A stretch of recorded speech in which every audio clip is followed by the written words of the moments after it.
What's up, everybody? Welcome back to your favorite New York Jets subscription podcast, Badlands. I'm your host, Joe Caporoso. Home and Home on the TOJ pod. Part 1 ran last night on the feed with Will Parkinson. He's also here for part 2 to talk about the Jets promoting Todd Downing to their play caller on offense, their de facto offensive coordinator. I guess Nate Hackett's still going to hang around the building, Terry Bradway style, for a few years after being fired, but that's okay. We also just got breaking news that Hassan Reddick did, in fact, fire his agency. So Rodgers is breaking news. We'll talk about that a little at the end. Let's start with Downing. Will, what was the sentiment around the locker room about this change on the offensive side of the football? Yeah, look, so I think in a global perspective, as Jeff Ulbrich keeps kind of referring to it, I think, look, at the end of the day, Robert Saleh and Nate Hackett are both guys I think on a personal level people had a lot of respect for. I think they're really well liked. Look, you can say all you want about Nate Hackett as a play caller. He's a really beloved person in the NFL. Like he is. Like players love him on a personal level. Rodgers obviously I think loves him on a personal level. I think Saleh and all these coaches and Ulbrich and et cetera had a lot of love for Hackett. I think, even Rodgers today, you listen to some of the comments him on McAfee, he pretty much in a Rodgers way announced this was going to happen. He's like, I think there's going to be some changes, and that was Rodgers' way. Like, I think he was fully aware, which is kind of what kiboshes a little bit of Rodgers got Saleh fired. We know that that's obviously not true, at least from the extent of like quite literally firing him. But I think generally speaking, people all thought is time for a change, time for some accountability. Again, this is not sourced per se. But I think there was a lot of frustration in that locker room on Sunday of we're in the year 2 of this kind of regime, and then really year 4 for a lot of these guys. And like, no one feels like they're getting held accountable. The offensive play calling's been bad and no one's been held accountable, right? Mike LaFleur got fired, and I don't even know if that was, obviously we know that wasn't maybe the right decision, but from a Hackett perspective, it's like we're in year 2 now. And like, when is somebody going to change something? It's not even necessarily about, hey, can we go from the 20, I think, what are they, 27th offense right now to like 4? And we're talking, can they go from 27 to 14 just based on playing Middle better? Of the pack, please. Playing better, easier defenses, and like the 20th best play caller mixed with everything. You know what I mean? Like it's a combination of everything. But yeah, I think the sentiment around both this, the hiring of Ulbrich. Ulbrich is, in my opinion, I think the most respected coach in that Jets in that room. He's a guy who not only played, but like battle scars, like was a warrior, has fought for a really long time for an opportunity, even to be a full-time defensive coordinator. And like, usually when you're a defensive coordinator and you have a top 10 defense, not only like top 5 defense, multiple years in a row, year 3 now, like for him not to have any head coaching stuff other than the Senior Bowl, like it was like, oh, that's a little weird. Not even any interviews, nothing. So I think that hire, and then look again, Downing, he's mixed results as a coordinator. That's why he's a quarterback coach and a staff with Nate Hackett, right? Like, let's be honest, he is what he is. That said, Downing was a really well revered guy 4 or 5 years ago, and when he took over in Tennessee, I think people were pretty optimistic about kind of what that would look like, and it had ups and downs. Not to be whatever, but his best game he probably ever called as a Titans offensive coordinator was against Aaron Rodgers in Green Bay on Thursday Night Football. And obviously we know what happened, ends up with the DUI and ends up getting fired. And I'm not trying to gloss over that. It's obviously very bad, but it is what it is. I have no input on it. But that said, the last time he full-time called plays was the best game he's ever called. So maybe you ride the wave there. It's going to be more of running game and more motion. And those are 2 things I think the Jets desperately need. Yeah, we talked about this a bit last night on the TOJ pod. I expect, especially for the Buffalo matchup, a more run-heavy approach. I also expect Downing to take some of the low-hanging fruit, more pre-snap motion. You'll see the stats since the Jets changed play callers, they've used motion 17% more or something. You'll see that some of that immediate stuff take effect, and it will have an impact because the Jets have been so simplistic with how they've been running their offense with no sort of spin on the ball at all, no variation, no motion, no surprises. You'll see some of that. And I think you'll also see this renewed focus about running the football. I think they'll mix up some of the personnel groupings. They're not going to get too cute with the Brendan Bates reps. They're not going to, do some of these weird things that we've been seeing that just haven't been working. And part of what Downing has to do they got to get Breece Hall right. Like this offense will just never max out if Breece Hall is playing the way he has been the past couple of weeks. And it's not like Breece has been terrible all season. Like we saw it in the Tennessee game and the Pats game, really. Like the juice is still there. They got to get back to what they had against Tennessee and New England, where both him and Allen were really leading the offense. It didn't put too much on Rodgers. They have to protect Rodgers. They'll get the boost of Morgan Moses being back. And, I think Hackett was unquestionably the worst offensive coordinator in the NFL. Could Downing be one of the 7 worst in the NFL? Can he have a couple good games mixed with a couple bad games? Whereas with Hackett, it was time and it had to happen. And you can't make that change without making the secondary change. And I'm glad Ulbrich pushed it through. Downing, we talked about this in the offseason. Like if and when Saleh got fired, it would be Ulbrich. If and when Hackett got fired or demoted, it would be Downing. I'm glad they did it now, not when they were 2-5 or 2-6. So I don't think the Jets are going to have the best offense in the NFL. I think their offense will look better. There's no way the Jets didn't get better this week. And they didn't even trade for Devontae Adams, which all of us thought was going to happen. May not happen now. If it does happen, it will be Monday or Tuesday of next week. I would say if it doesn't happen Monday or Tuesday of next week, it's not happening. That's like the days to watch for. And the Jets are weird and fickle enough where they would let the Monday night outcome determine whether they do it or not. Like you could see Woody Johnson seeing the Jets win, getting all excited and being like, all right, pay the extra amount of money of his salary to get him here, because that's how impulsive it was, I think, with the firing. And it not directly tied to Downing. Everyone thinks this is like Succession and 4-dimensional chess and Woody Johnson and like Jaime and the business side. They're all there like on a whiteboard mapping this out. I think Woody Johnson was embarrassed to lose a game in London, probably around like a bunch of people he was close with from being an ambassador there, was flying home on his private jet and decided on a whim to fire Robert Saleh. I don't think it was more complicated than that. I'm sure they were thinking about it. I'm sure they were like, maybe some previous conversations a little bit, but it's not that well orchestrated. It's just not that. I don't think it works that way, especially in the Jets building. So you move forward now. I think you'll get better again from a play calling perspective. And I would be hitting your overs on at least like carries and targets for Breece and Allen this week, because I think that's going to be the game plan.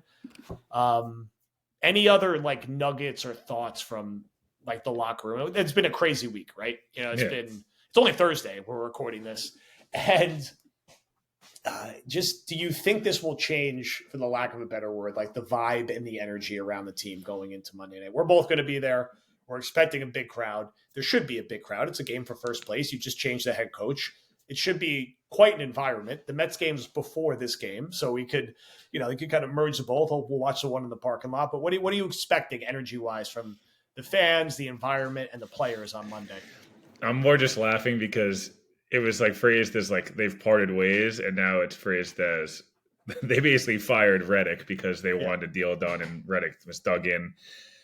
Gotta love agent leaks. They are the best. Yes. In terms of like the locker room, as it's Zach basically tweeted this is on Reddick and his people. Nothing we don't know. I just think the energy around the team needed a little bit of a kick in the ass. I think, again, not to beat a dead horse here, but I think the mopiness a little bit was starting to rub off on guys. Look, I don't know. The best thing Ulbrich did this week was Sauce deleted social media. So thank God. Thank you. Within a day, he deleted social media, and Breece Hall basically went kind of off of Twitter. And I think it's maybe just a good reset for those guys. I expect Breece with the OC change. Breece and Garrett specifically, I think will get a bump here.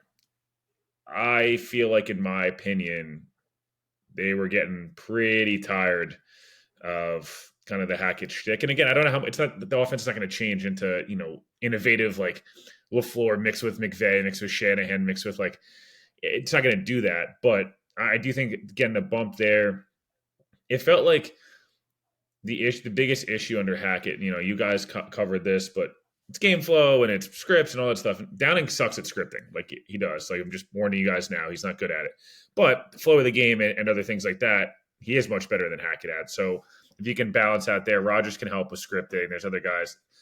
The problem is two things. One, I think Rodgers had so much pressure on him to call plays. To an extent, I know he kind of poo-pooed a little bit of, hey, he gets 3 plays and he has to pick one. This guy's 40 years old on a new environment, new team, having to call an entire offense is a lot. Rodgers being able to check plays at the line of scrimmage and say, like, get out of this pass to go to a run. Very different than like, hey man, you just go, you do everything. I feel like it was the Braylon Allen was the criticism, and they went to it, and it was so obvious. Garrett Wilson not in the backfield like CeeDee Lamb was a criticism on ESPN radio, and Garrett's in the backfield. And it worked, but like, did you have to telegraph it and be like an entire package the next 4 days later? Is like, that should be something you sprinkle in a game where you need a spark, and I guess they did. I look at this as like the Jets were built under Robert Saleh. Their whole thing was to beat the Bills, right? Like they were built on defense, rush with 4, play zone coverage, and be able to have a million edge rushers to throw at Josh Allen, and it's worked in the past. We'll see what happens defensively. And then offensively, it was, beating their own scheme. And that's why if you run the football, on the Bills, they're, like I said, in our previous one, they're light in the box. So, I personally feel like if this doesn't give Breece a kick up the ass, like I don't know what's going to. I think at this point, it shouldn't matter how good or not good Braylon Allen is. It shouldn't matter if anyone else is getting targets. Like, no one cares about fantasy football anymore. No one cares about offensive player of the year stuff. Let's go like rush for 65 yards on 10 carries and 5 receptions for 40 yards and a touchdown. And we'll go, oh, you get your 20 touches, 100 yards. Like, that's kind of what they got to get back to. I felt like Garrett had the weight lifted off his shoulders on Sunday afternoon in that touchdown. It felt like that drive was like, ooh, there's Garrett. And like he started playing like Garrett Wilson again. He was moving better. It was really weird. He like had no wiggle for like the first 4.5 games. And then he finally had a little wiggle in the fourth quarter there. It's weird how it works, confidence. So this is a game where maybe it's not peppering Garrett Wilson with targets in the first drive. It's going to some other guys and then like getting Garrett a reverse handoff, getting Garrett a Breece a screen pass in the first 2 plays to get him going. The vibe I think around the team from everybody you talk to is like, it sucks that we're at this point. It's on us. We should have played better. I think Ulbrich did a great job of talking about like, hey, if I did my job better, which is kind of bullshit, but if I did my job better and Hackett did his job better, Saleh would be the coach. Like that's probably true. All that said, the tone from Ulbrich, the tone of, hey, someone got held accountable on offense. Like someone got demoted. Our head coach wasn't doing a good enough job. He got fired. There's an urgency there. Jeff Ulbrich's going to coach with his life depending on this job because as a defensive coordinator in today's NFL, you don't get a lot of these opportunities. And I just feel like if you really listen to him today, and again, I know it's a presser, and we talked about it a little bit on the TOJ pod last night, but like a lot of the words of accountability, he's changed some scheduling stuff up, which I know was a bit of an issue, this year in terms of kind of in week scheduling, the previous regime. So there's some stuff I've already heard that I'm like, oh, okay, interesting. Like I didn't think about that. And if that's a good change, let's see what happens. They're going to get a boost this week, no matter what. Dopamine hit's coming. It's the dopamine hit's going to come this week. And if they win this week, it's probably going to last 2 more weeks. Can you last it through into the bye week and then regroup and say, let's all get healthy. We'll probably have Devontae at that point. God knows what his son Reddick will be doing at that point. But other than that, I think I feel probably better than I should for a team that got like 1 starter back and fired their coach. Yeah. I mean, I like the matchup for them Monday. And I think I do think they're going to win. And I don't pick them to win lightly. I picked them to lose to Minnesota. I wasn't surprised they lost to Minnesota.